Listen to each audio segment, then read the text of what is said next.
आप किस तरह से देख रहे हैं ट्रंप की एक री इलेक्शन, दोबारा से वो मुंतखब हो गए हैं सदर, और इसका पाकिस्तान अमेरिका ताल्लुकात पे क्या असर पड़ेगा? जो विक्ट्री स्पीच में उन्होंने बात की कि वो जंगबंदी पे फोकस करेंगे, क्या वाकई वो जंगबंदी करवा सकेंगे? पाकिस्तान अमेरिका ताल्लुकात, इस पे जरा एम्फेसाइज कीजिएगा। और दूसरा, जो इस वक्त पाकिस्तान में नैरेटिव बिल्ड किया जा रहा है कि ट्रंप जब सदर बन जाएंगे, हलफ उठा लेंगे, तो उसके बाद बानी पीटीआई इमरान खान को वो जेल से रिहा करवा लेंगे। देखिए, जहाँ तक आपने पूछा है प्रेसिडेंट ट्रंप का इंटरनल पॉलिटिक्स पे अमेरिका की, एक्चुअली इसका असर सारे वेस्टर्न वर्ल्ड पे होगा, ऑलरेडी हो रहा है। आपने देखा है राइज ऑफ द राइट, जो राइट विंग पार्टीज़ हैं वो दो तीन इश्यूज उन्होंने उठाए हुए हैं। तो एक तो है एंटी इमिग्रेशन, एक है इस्लामोफोबिया। जर्मनी में आपने देखा है, फ्रांस में देखा आपने, पोलैंड में देखा है, अभी ऑस्ट्रिया में भी यही इलेक्शंस हुए हैं ऐसे ही। तो मैं जो अमेरिका में है, इन्होंने भी इमिग्रेंट्स का इशू उठाया हुआ था, लेकिन बुनियादी तौर पर जिस पे इलेक्शन जीते हैं वो इकोनॉमिक सिचुएशन है। तो उसमें इकोनॉमिक सिचुएशन में यह है कि हालांकि दुनिया के दूसरे मालिक से जब मुकाबला करें तो American economy seems to be doing well, लेकिन जो लोग हैं मिडिल क्लास और लोअर मिडिल क्लास, जिनके वोट बहुत ज़्यादा हैं,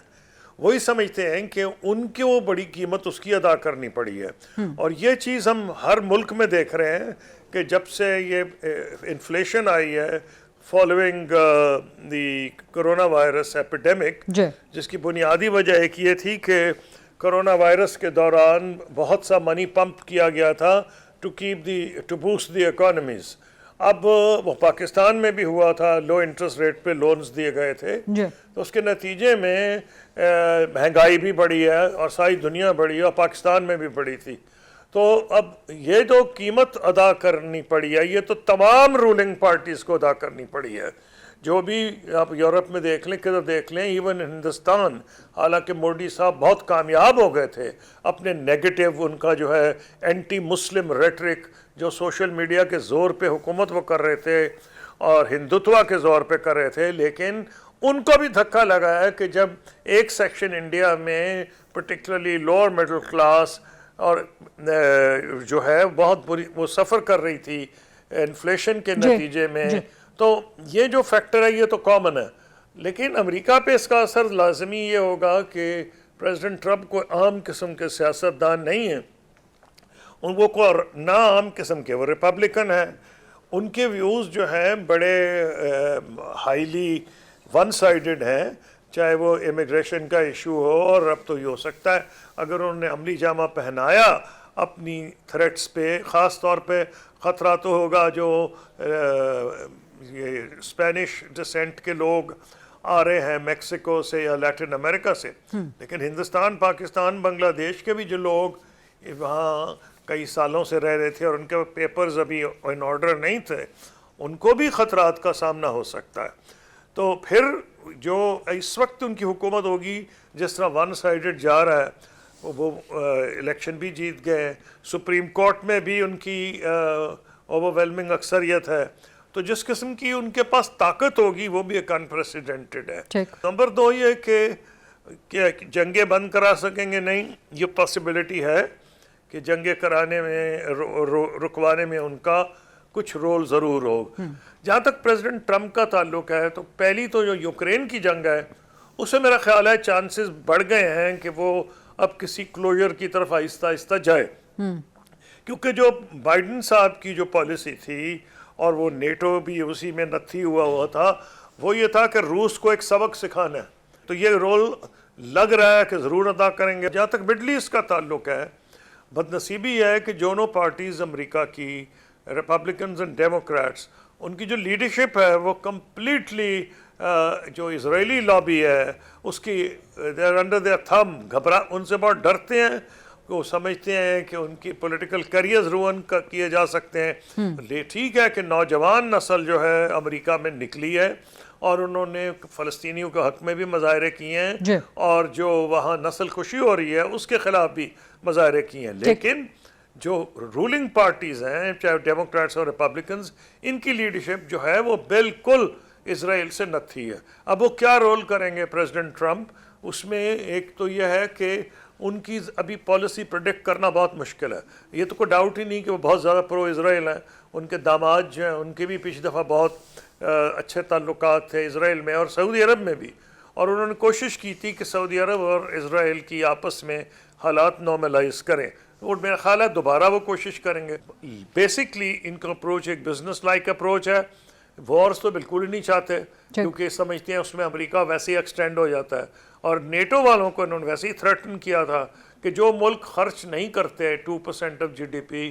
وہی کہہ رہے تھے کہ ہم پہ نہ رلائے کرو، there is no such thing as a free lunch۔ جہاں تک پاکستان کا تعلق ہے، میری ذاتی رائے یہ ہے کہ امریکہ کا وہ انٹرسٹ نہیں رہا پاکستان میں جو پہلے تھا۔ ہم میں اس لیے تھا کہ ہم دہائیوں تک ان کے ایلائی تھے، سوویت یونین کے ہم انڈر بیلی میں تھے، اور ہم چاہے وہ تھا سیٹو، سینٹو، بغداد پیکٹ، ہر چیز میں ہم انوالو تھے، اس لیے ہمیں موسٹ ایلائی کہا جاتا تھا، اور بعد میں ہم موسٹ سینکشنڈ ایلائی بھی بن گئے۔ یہ ستم ظریفی ہے، لیکن اس وقت یہ پوزیشن تھی کہ ہمارا ایک رول تھا سوویت یونین کے خلاف، اور کولڈ وار میں، اور پھر افغانستان کی جنگ میں، اور پھر 9/11 کے بعد پریزیڈنٹ ٹرمپ نے پوری کوشش کی کہ وہ، کیونکہ اس جنگ کے بھی وہ خلاف تھے، وہ افغانستان سے نکلنا چاہتے تھے، وہ اتنے زیادہ وہ کلیئر تھے اس معاملے میں کہ انہوں نے اشرف غنی کی جو گورنمنٹ تھی اس کو بالکل اگنور کر دیا، اور اشرف غنی صاحب کی جو گورنمنٹ تھی وہ اعتراض بھی کرتی رہتی تھی کہ ہمیں بات بھی نہیں کی، اور یہ انہوں نے طالبان سے بات چیت شروع کر دی۔ اس میں ISI نے ان کی مدد کی تھی، جو دوحہ میں نیگوشیشن شروع ہوئی تھیں امریکنز کی اور طالبان کی۔ تو یہ تو اس کا بیک گراؤنڈ ہے۔ اگر ہم یہ سمجھیں کہ امریکہ اور ہندوستان ان کے اسٹریٹجک کنورجنس ہے، وہ اسٹریٹجک ایلائز ہیں، دونوں کا کامن انٹرسٹ ہے چائنا کو سپریس کرنے میں، چائنا کی رائز کو سپریس کرنے میں، چائنا کو کنٹین کرنے میں، ہم تو اس میں ہو ہی نہیں سکتے۔ اس لیے یہ اگر ان کا بیسکلی جو انٹرسٹ مجھے سمجھ آ رہا ہے وہ ہوگا سیکیورٹی کا، افغانستان کے لحاظ سے کہ امریکن ہوم لینڈ کو کوئی تھریٹ نہ ہو، تو اس میں جو بنیادی ریلیشن شپ ہوتی ہے سیکیورٹی ڈیفنس فورسز کی، تو وہ ہسٹورک ایک ریلیشن شپ رہی ہے پینٹاگن کی اور GHQ کی۔ اب مجھے زیادہ نظر نہیں آ رہا کہ وہ جب ان کے پاکستان میں اتنے انٹرسٹ نہیں ہیں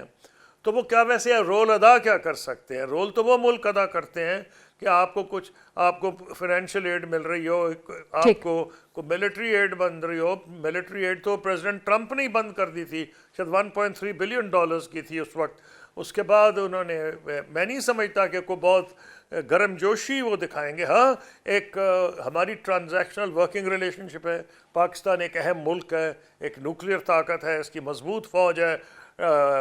250 ملین آبادی ہے، اس کا خاص رول ہے۔ یہ ٹھیک ہے اس نے اپنا رول خود کم کیا ہوا ہے، یہ جو اپنی اکنامک سچویشن ہم نے لا کے پیدا کر دی ہے اور ہم ہر جگہ مانگتے پھر رہے ہیں، لیکن پاکستان کو 1.5-2 سال چاہیے جس میں وہ اپنے آپ کو ریبلیٹیٹ کرے۔ بہرحال